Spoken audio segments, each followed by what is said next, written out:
ini bagus buat guru, buat dosen ya teman-teman. Di tips and trick ya buat teman-teman.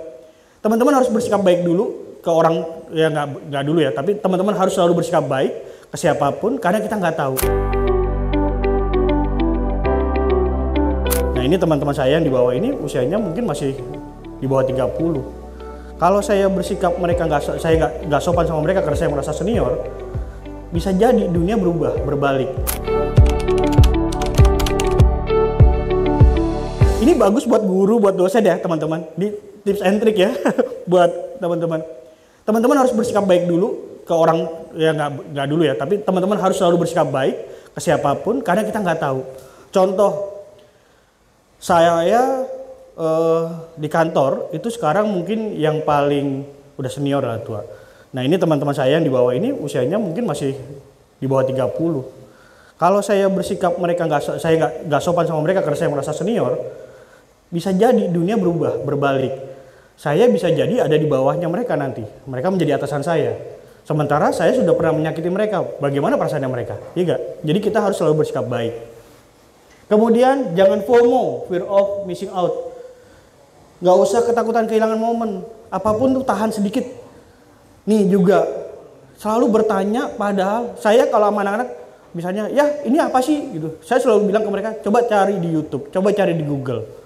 Jadi saya suruh mereka cari di YouTube dan Google untuk menemukan jawabannya. Karena saya bilang gini juga, saya pengen tahu dong, ayah pengen tahu juga jawabannya. Jadi mereka juga terlatih tuh menggunakan media sosial atau YouTube dengan baik. Kemudian jangan posting atau komentar dalam kondisi emosi tidak stabil. Saya capek pulang dari kantor gitu, terus kemudian perjalanan panjang, macet segala macam, lihat handphone, komennya gini, wah mulai tuh kata-katanya kasar keluar, karena kita emosi nggak stabil. Terus kemudian hukum tulisan sama dengan hukum perkataan, jadi itu pasti akan ditindak. Terus saring atau pertimbangkan sebelum sharing atau bagikan. Kemudian posting yang penting, bukan yang penting posting, jangan takut kehilangan gitu. Nggak usah posting juga nggak apa-apa. Terus jangan info atau sebarkan data diri pribadi atau orang lain dan unggah hal positif. Karena semua terekam teman-teman. Teman-teman beli apa di media sosial, apa di e-commerce, teman-teman komen apapun, teman-teman naruh foto apapun. Nggak usah itu. Saya sama Mas Daniel, misalnya kita ngobrol samping handphone, kita ngobrolin, Mas saya lagi pengen beli mobil nih gini-gini. Begitu saya buka handphone, itu isinya iklan mobil semua. Dari mana coba? Ternyata bisa jadi handphone kita punya rekaman. Padahal kita nggak masukin data. Apalagi yang kita masukkan data. Nah ini ada hoax teman-teman, ada 7 jenis hoax. Ada satir, parodi, ada koneksi yang salah, ada konteks yang salah. Ada yang menyesatkan, itu mulai dari yang hoax kecil sampai hoax besar lah. Sampai terakhir ada konten palsu. Nah ini teman-teman. Sebelah sini, sebelah kanan saya, ini Menara Eiffel kebakar, difoto, dimasukin IG. Ini dalam 3 hari menipu 87 juta orang. Karena dia kebakaran besar ya. Tapi orang Indonesia nggak ketipu. Kenapa? Dalam fotonya itu tidak ada orang yang pegang handphone gini. Di zaman sekarang udah kebakaran sebesar itu pasti pakai handphone, pasti di videoin kan? Ini nggak ada. Jadi kita udah pasti yakin ini pasti hoax gitu. Nah yang sebelah tengah ini jahatnya AI. AI bisa membantu, bisa jahat teman-teman. Yang di tengah ini artis namanya Melanie Ricardo. Dia dibikin video bentuk muka dan cara ngomong dan suara seolah-olah dia ikut dalam kelas apa gitu, dia beli apa gitu, padahal dia nggak pernah jadi bintang iklannya. Yang sebelah sini lebih jahat lagi. Ini ada Najwa Shihab, ada Atta Halilintar sama Raffi Ahmad. Ini mempromosikan situs judi.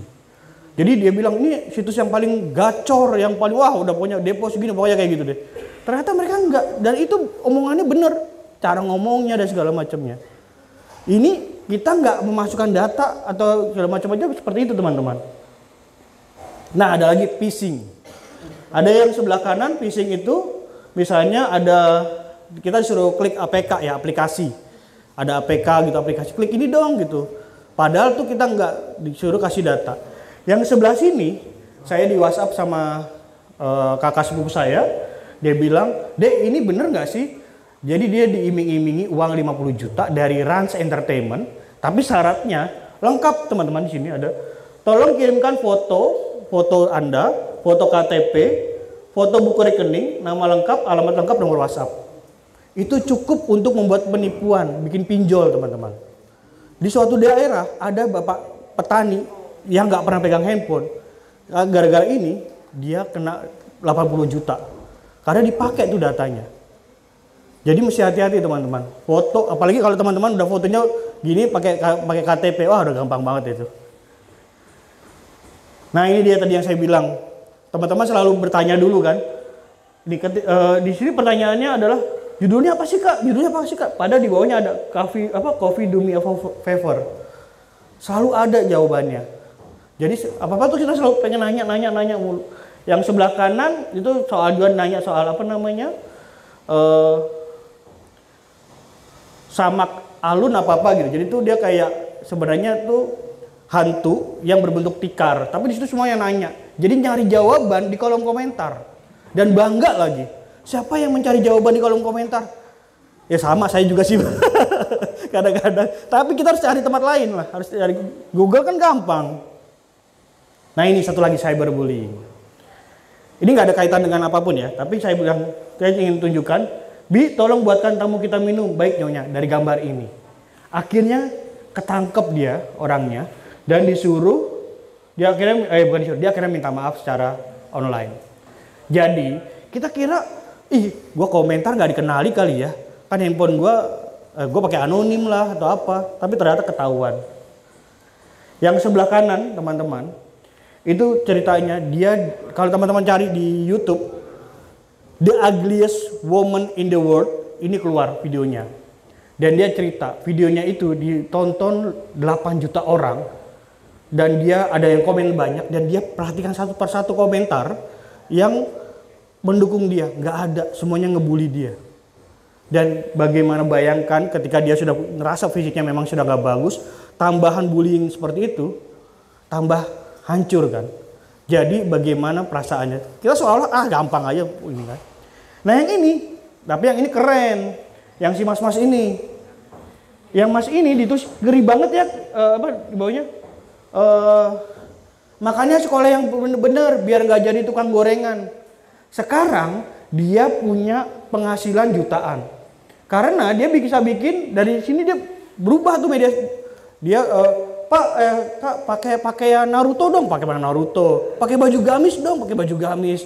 Pakai baju, dan itu saya kan ngikutin ininya IG-nya, saya lihat dia udah punya motor sport yang bagus, bisa bikin rumah segala macam. Jadi dia bisa membalikan, tapi di sisi lain nggak bisa, ya hancur aja gitu hidupnya.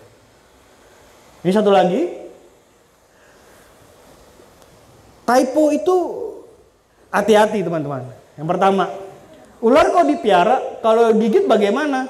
Terus dibalasnya, semua hewan bisa gigit bodoh. Terus yang bawa si ininya jawab juga, kalau pohon bagaimana? Pohon emang hewan ya. Jadi itu kan kadang tuh itu tuh bisa nunjukin siapa kita. Terus ada lagi, cantik nggak sayang? Pakai nanya lagi, you look stunting. Stunting sama stunning beda kali, ya kan? Stunting kurus sama stunning mempesona. Dikit lagi ya mbak, sedikit lagi. Terus kemudian ada, ini dia. Iya semangat juga tiap ngajar. Innalillahi, semoga Allah beri balasan tempat terbaik di sosisnya. Innalillahi itu maksudnya insya Allah terbaik di sisinya maksudnya.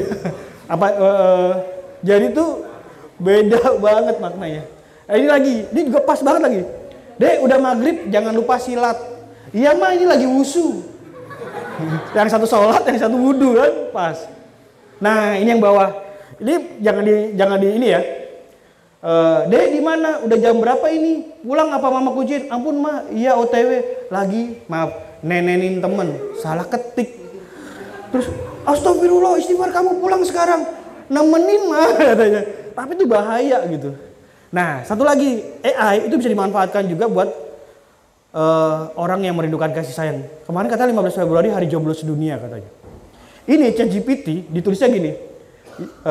Mas, adek capek. ChatGPT-nya bisa jawab.